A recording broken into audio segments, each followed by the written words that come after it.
தற்போது ஒரு அண்மை செய்தி. ஆரணியை காங்கிரசுக்கு ஒதுக்கக்கூடாது என்று திமுக நிர்வாகிகள் தெரிவித்துள்ளதை நாம் அண்மை செய்தியாக பார்த்துக் கொண்டிருக்கின்றோம்.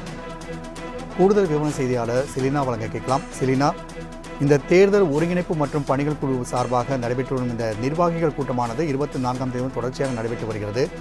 ஆரணியை காங்கிரசுக்கு ஒதுக்க எதிர்ப்பு தெரிவிக்கப்பட்டுள்ளது. இது குறித்தான கூடுதல் விவரங்களை பதிவு பண்ணுங்கள்.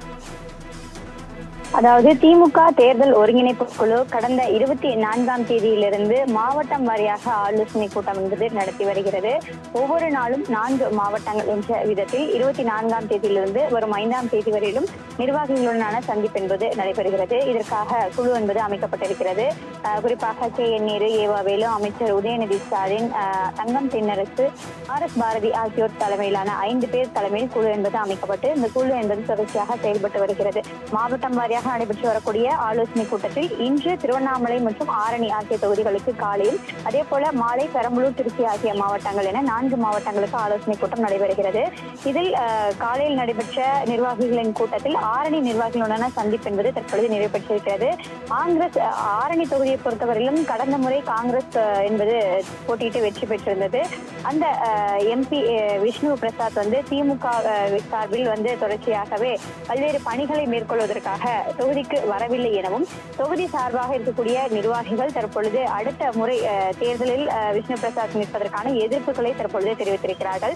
ஆரணி நாடாளுமன்ற தொகுதியை இந்த முறை காங்கிரஸ் கட்சிக்கு ஒதுக்கக்கூடாது, திமுக வேட்பாளரை முன்னிறுத்தி திருவண்ணாமலை மாவட்ட நிர்வாகிகள் 5 பேர் தலைமையிலான அந்த குழுவிடம் தற்பொழுது விளக்கம் அளித்திருப்பதாக தெரிவித்திருக்கிறார்கள். காங்கிரஸ் MP விஷ்ணு பிரசாத்துக்கு செயல்பாடுகள் என்பது திருப்திகரமாக இல்லை எனவும், இந்த முறை அவர்களுக்கு வழங்கக்கூடாது என்ற கருத்துக்களையும் முன்வைத்து தற்பொழுது கோரிக்கை என்பது வைத்திருக்கிறார்கள்.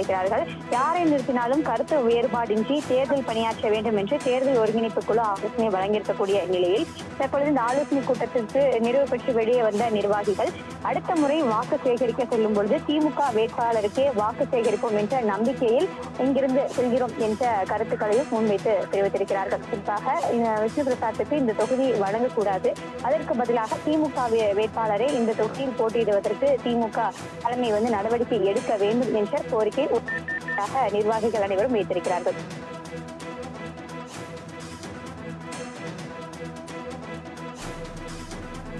செலினா, தகவலுக்கு நன்றி.